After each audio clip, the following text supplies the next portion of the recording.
একটা প্রশ্ন ভাবুন তো, ভারতের মানচিত্রে এমন কোন অঞ্চল আছে যেটা ভৌগোলিকভাবে মূল ভূখণ্ড থেকে আলাদা, ঐতিহাসিকভাবে আলাদা, ভাষাগতভাবে আলাদা, এমনকি রাজনৈতিক অভিজ্ঞতা থেকেও আলাদা? আর সেই আলাদা করেছে শুধুমাত্র ছোট্ট একটা অংশ, সেটাকে বলা হয় চিকেন নেক। আর অবশ্যই ধরতে পারছেন ওই জায়গাটা কোন জায়গার কথা বলছি, সেটা হচ্ছে উত্তর পূর্ব ভারত।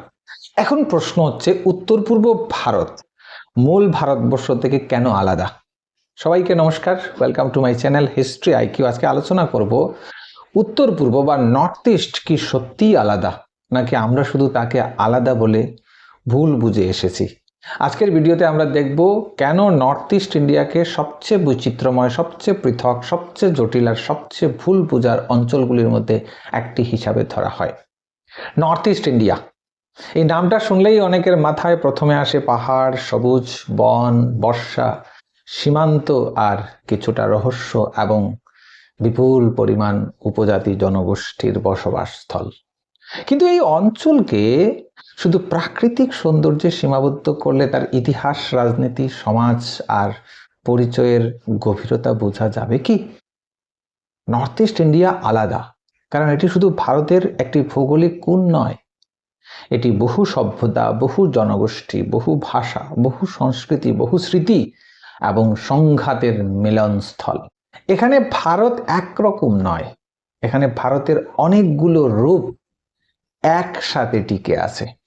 এবার আস্তে আস্তে একটা বিষয় নিয়ে আলোচনা করব। যদি হিস্ট্রি আইকিউ চ্যানেল এখনো সাবস্ক্রাইব করেননি, অবশ্যই চ্যানেলটাকে সাবস্ক্রাইব করুন। ভিডিও দেখছেন অবশ্যই সঙ্গে সঙ্গে সাবস্ক্রাইব করে নিন।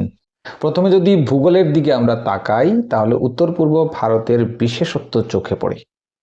এই অঞ্চল মূল ভারতের সঙ্গে যুক্ত একটি সরু ভূখণ্ডের মাধ্যমে, যেটাকে শিলিগুড়ি করিডোর এবং যাকে আমরা সাধারণত চিকেন নেক বলি, এমন এক সরু সংযোগ পথের উপর নির্ভর করে পৃথিবীর খুব কম অঞ্চলই একটা দেশের সঙ্গে যুক্ত বলে দেখা যায়।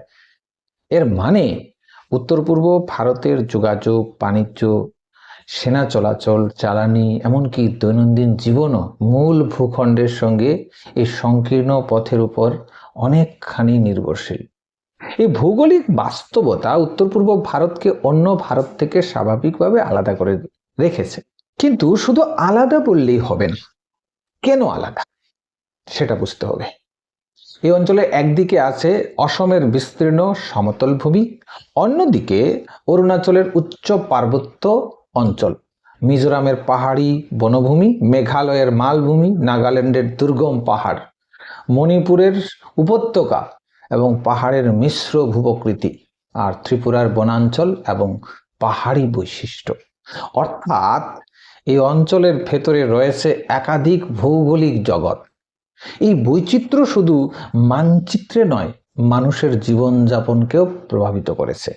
কোথাও ধান চাষ, কোথাও জুম চাষ, কোথাও নদী নির্ভর জীবনযাপন, কোথাও পাহাড়ি কৃষি, এই সব কিছু একসাথে উত্তর পূর্ব ভারতকে গড়ে তুলেছে। এবার আসছি জনগোষ্ঠী ও পরিচয়ের বৈচিত্র্য।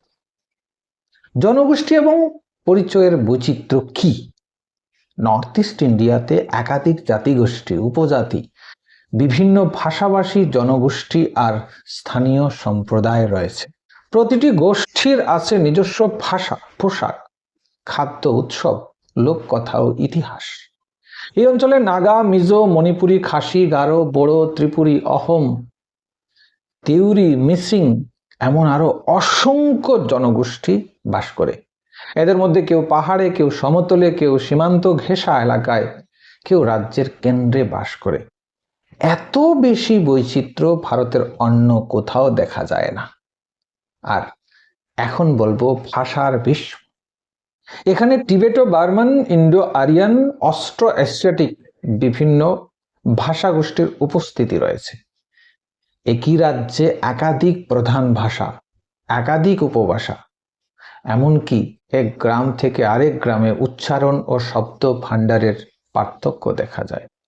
এই ভাষাগত সমৃদ্ধি অঞ্চলটিকে যেমন অনন্য করেছে, তেমনি মূল ধারার ভারতের সঙ্গে দূরত্ব তৈরি করেছে। কারণ ভাষা শুধু যোগাযোগের মাধ্যম নয়, ভাষা হলো পরিচয়ের বাহক। আর নর্থ ইস্ট ইন্ডিয়াতে পরিচয়ের রাজনীতি ভাষাকে কেন্দ্র করে বহুবার তৈরি হয়েছে। এবার আসছি ইতিহাসের দিক থেকে নর্থ ইস্ট আলাদা, ঐতিহাসিক দিক থেকেও নর্থ ইস্ট ইন্ডিয়া আলাদা। ভারতের বহু অঞ্চলের মতো এই অঞ্চলে একক কোনো কেন্দ্রীয় ইতিহাসের অংশ নেই। এখানে পৃথক পৃথক রাজ্য, গোত্রীয় প্রধান, স্থানীয় শাসক এবং আঞ্চলিক শক্তি দীর্ঘকাল ধরে নিজেদের মতো নিজের শাসন চালিয়েছে, নিজেদের মতো নিজেদের সমাজ গড়ে তুলেছে এবং সংস্কৃতি গড়ে তুলেছে। অহোম রাজ্য, মণিপুর রাজ্য, ত্রিপুরা রাজ্য, জয়ন্তিয়া রাজ্য, কোচ, খাসি, নাগা, বিভিন্ন এলাকা প্রত্যেকেরই ছিল নিজস্ব রাজনৈতিক ইতিকথা। অনেক ক্ষেত্রে এরা দিল্লি ভিত্তিক ভারতীয় সমাজের অধীন ছিল না, অথবা মুঘল কেন্দ্রিক মধ্যযুগের সুলতানি শাসন ব্যবস্থার অধীন, কিংবা প্রাচীনকালে গুপ্ত অথবা মৌর্যদের অধীন কোনো একীভূত শাসনের অধীন ছিল না, বরং নিজেদের স্বতন্ত্র কূটনীতি, যুদ্ধনীতি, স্বাধিকার, স্বাতন্ত্র্য এবং প্রশাসনিক কাঠামো গড়ে তুলেছে। ফলে উত্তর পূর্ব ভারতের ইতিহাসকে শুধু ভারতের প্রান্তিক ইতিহাস বললে ভুল হবে। এটি আসলে বহু কেন্দ্রের ইতিহাস।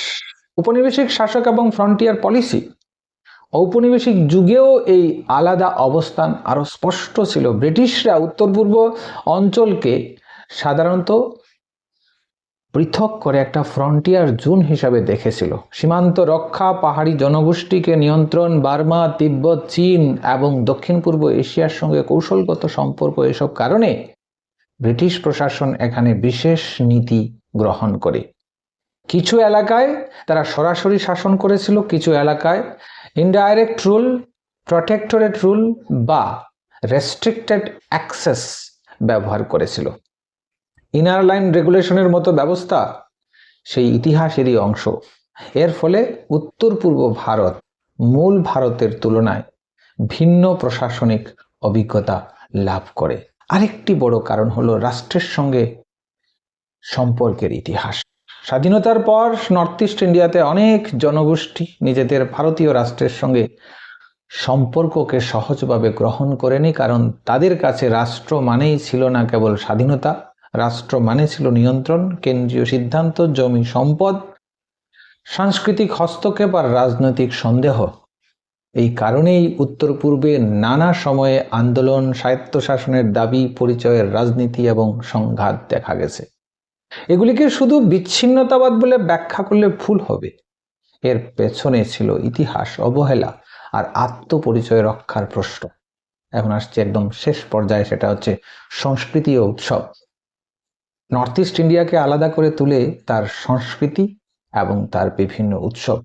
এখানে উৎসব মানে শুধু ধর্মীয় আচার নয়, উৎসব মানে সমাজের পুনর্গঠন, পরিচয়ের প্রকাশ আর সামষ্টিক স্মৃতি।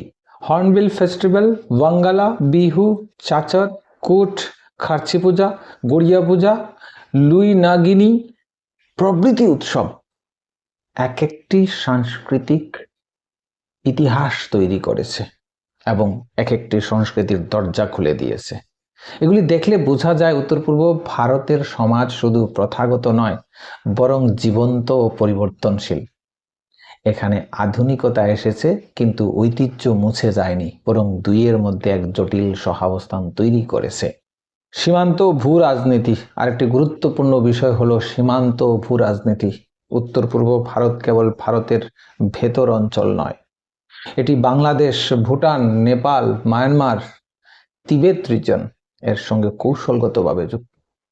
এই কারণে নর্থ ইস্ট ইন্ডিয়া শুধু এশিয়া ও দক্ষিণ পূর্ব এশিয়ার এক ধরনের সেতু বন্ধন। বাণিজ্য, অভিবাসন, সংস্কৃতি, ধর্ম, ভাষা সবকিছু এখানে সীমান্ত অতিক্রম করে এসেছে। অর্থাৎ উত্তর পূর্ব ভারতের পরিচয় শুধু ভারতীয় নয়, আঞ্চলিকতা। এই বহুমাত্রিক অবস্থান এটিকে ভূ রাজনৈতিক দিক থেকে গুরুত্বপূর্ণ করে তুলেছে।